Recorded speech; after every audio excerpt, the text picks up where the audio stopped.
liga nessas imagens. Mais uma medalha de ouro para o esporte brasileiro do Pan-Americano, no templo sagrado do futebol, com o Maracanã lotado.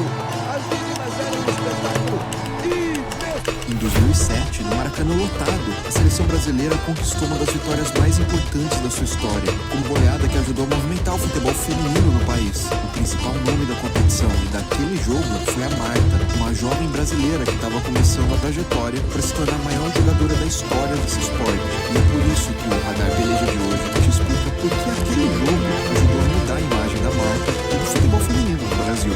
Mas antes do Murilo te contar essa história, se liga nisso. A Copa do Mundo Feminina vai começar e o álbum do Mundial, feito pela Corine, já está disponível. São centenas de figurinhas de todas as craques do Brasil e das outras 31 seleções que disputaram a Copa. Eu já tô com o meu aqui e também já comprei meus pacotinhos para começar a completar. Para garantir o seu álbum e as suas figurinhas é fácil. É só ir na banca de jornal mais próxima ou no site da Panini, demorou? Agora, vamos para a história.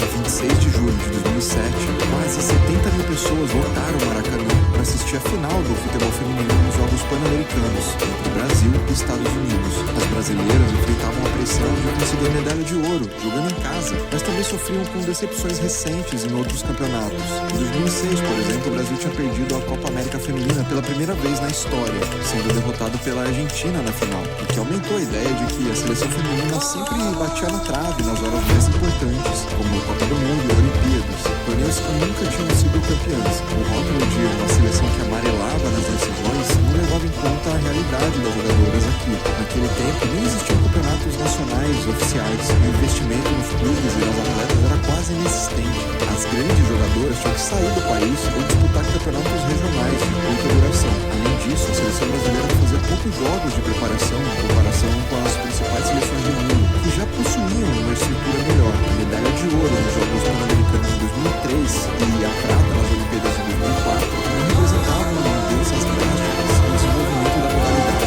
A CBF continuava deixando as mulheres de lado.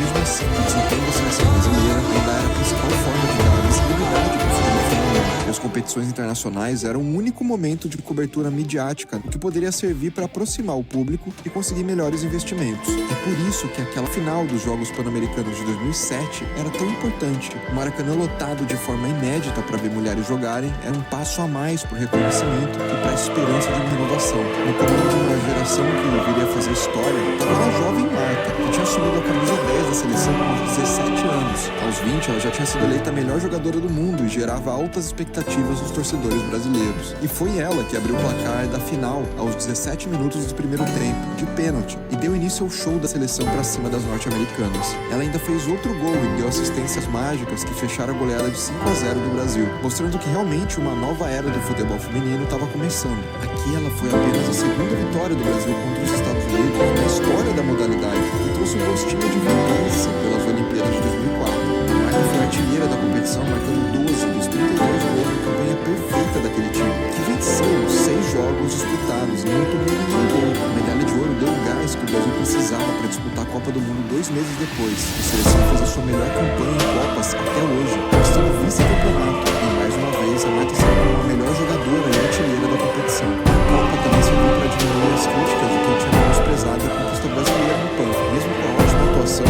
muita gente justificou a vitória, alegando que os Estados Unidos não tinham jogado com as suas principais jogadoras. Mas além da semifinal da Copa, meses depois, a seleção brasileira voltou a golear os norte-americanos, dessa vez por 4-0, que deu uma sequência de 51 jogos de invencibilidade. O time principal dos Estados Unidos, a sequência de bons resultados, ajudou a aumentar a pressão sobre o desenvolvimento do futebol feminino no Brasil. Em outubro de 2007, a CBF organizou a primeira edição da Copa do Brasil Feminino. Já o Brasileirão passou a ser disputado em 2013, e apesar da modalidade continuar com muitas carências de investimento, aquela medalha de ouro ajudou a mostrar outra realidade possível para o futebol feminino. O ouro de 2007 também foi um divisor de águas na carreira da Marta. Ela se firmou ainda mais como a grande ídola dessa geração, além de ser eleita a melhor jogadora do mundo mais 5 vezes e de ter se tornado a maior artilheira da seleção brasileira e da história das Copas. Em 2023, o fato marcante é a disputa da última Copa do Mundo pela rainha, e para coroar uma carreira que inspirou e transformou a vida de mulheres ao redor do mundo.